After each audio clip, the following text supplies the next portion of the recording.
Assalamualaikum warahmatullahi wabarakatuh. Perkenalkan, saya Amalia Khairunisa dengan NPM 2308260020. Saya dari kelas A. Di sini saya akan menjelaskan materi untuk semester antara saya dengan judul Regulation of Body Temperature. Jadi, pengaturan suhu tubuh itu dia merupakan salah satu mekanisme hemostasis, yaitu kemampuan tubuh untuk mempertahankan kondisi internal agar tetap stabil meskipun lingkungan di luar suhu tubuh itu mengalami perubahan. Jadi, suhu tubuh itu harus dipertahankan dalam rentang yang relatif stabil karena berbagai proses metabolisme dan kerja organ tubuh membutuhkan suhu yang sesuai. Secara sederhana, suhu tubuh itu dihentikan oleh keseimbangan antara panas yang diproduksi tubuh dan panas yang dikeluarkan tubuh. Jika panas yang dihasilkan lebih banyak daripada panas yang dikeluarkan, suhu tubuh akan meningkat. Sebaliknya, jika kehilangan panas lebih besar daripada produksi panas, suhu tubuh itu akan menurun. Yang pertama itu ada reseptor suhu. Jadi, tubuh itu harus mengetahui apakah suhu tubuh itu sedang terlalu panas atau terlalu dingin. Hal ini itu dilakukan oleh reseptor suhu atau termoreseptor. Termoreseptor itu dibagi menjadi dua, yaitu reseptor perifer dan reseptor sentral.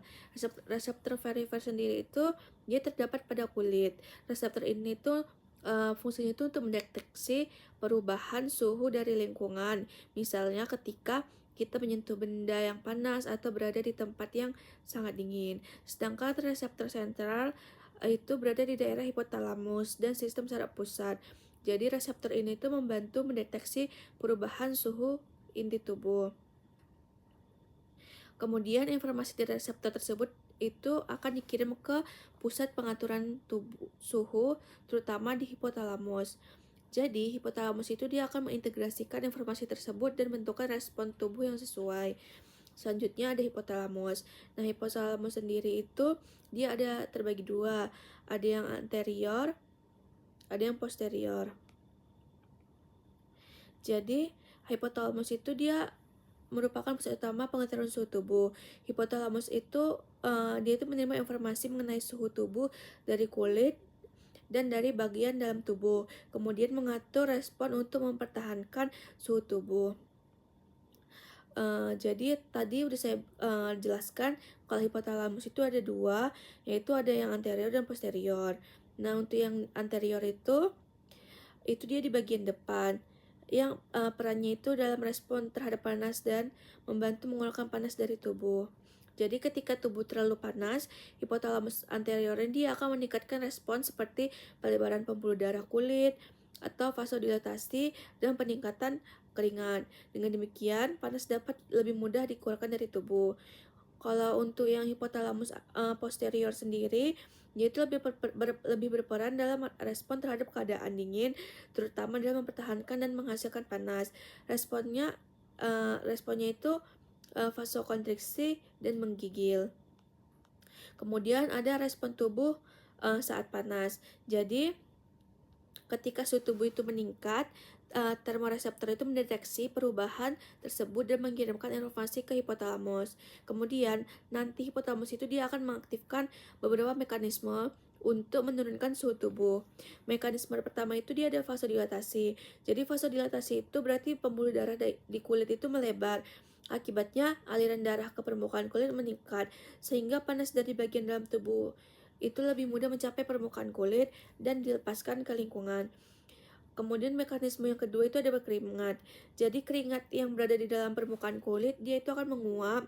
Jadi proses penguapan ini itu membantu membawa panas keluar dari tubuh sehingga suhu tubuh itu dapat menurun. Selain itu tubuh juga nantinya akan mengurangi produksi panas. Kemudian ada juga respon perilaku. Jadi contoh dari respon perilaku itu ketika merasa panas, kita akan mencari tempat yang lebih sejuk, mengurangi pakaian, menyiapkan kipas atau minum air. Jadi saat tubuh panas prinsipnya itu dia adalah panas tubuh harus dikeluarkan dan diproduksi, panas harus dikurangi dan produksi panas itu harus dikurangi. Selanjutnya itu ada respon tubuh saat dingin. Jadi ketika suhu tubuh itu menurun, termoreseptor itu dia akan mendeteksi penurunan suhu dan mengirimkan informasi tersebut ke hipotalamus. Kemudian hipotalamus itu dia akan mengaktifkan mekanisme untuk mengurangi kehilangan panas dan meningkatkan produksi panas. Mekanisme pertama itu dia ada vasokonstriksi, pembuluh darah kulit. Jadi vasokonstriksi ini itu berarti pembuluh darah kulit itu dia menyempit. Akibatnya aliran darah ke kulit itu dia berkurang sehingga panas dari tubuh tidak terlalu banyak hilang ke lingkungan. Kemudian yang mekanisme kedua itu dia ada menggigil atau shivering. Jadi menggigil itu merupakan kontraksi otot yang cepat dan tidak disadari. Aktivitas otot tersebut itu nantinya akan meningkatkan produksi panas sehingga membantu menaikkan suhu tubuh. Jadi nanti tubuh itu juga akan memberikan respon perilaku, misalnya kita menggunakan pakaian yang lebih tebal, mencari tempat yang hangat, terus mendekat ke sumber panas, atau meningkatkan aktivitas fisik. Jadi ketika tubuh dingin itu kita itu mengurangi kehilangan panas dan meningkatkan produksi panas. Selanjutnya ada produksi panas. Jadi uh, untuk produksi panas itu dia ada beberapa sumber utama. Yang pertama itu ada metabolisme basal.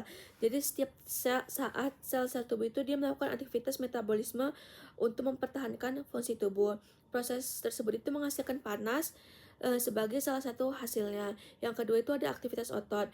Jadi ketika otot itu berkontraksi, sebagian energi itu digunakan dan sebagian itu dilepaskan dalam bentuk panas. Jadi contohnya itu adalah ketika kita menggigil, kontraksi otot itu dia akan cepat meningkatkan produksi panas ketika tubuh itu berada dalam kondisi dingin. Yang ketiga itu dia ada hormon. Jadi hormon tiroid itu dan katekolamin itu dapat meningkatkan aktivitas metabolisme sehingga membantu meningkatkan produksi panas. Yang keempat itu dia ada jaringan lemak. Jaringan lemak itu ada yang coklat atau burn adipose tissue. Jadi jaringan lemak coklat ini dia dapat menghasilkan panas melalui proses yang disebut non-shivering thermogenesis, yaitu pembentukan panas tanpa menggigil. Mekanisme itu dia sangat penting pada bayi karena kemampuan bayi untuk menggigil itu belum sebaik orang dewasa. Mungkin sekian presentasi yang dapat saya sampaikan. Jika ada kata salah, jika ada penjelasan yang salah atau yang kurang mohon dimaafkan. Sekian dari saya, terima kasih. Assalamualaikum warahmatullahi wabarakatuh.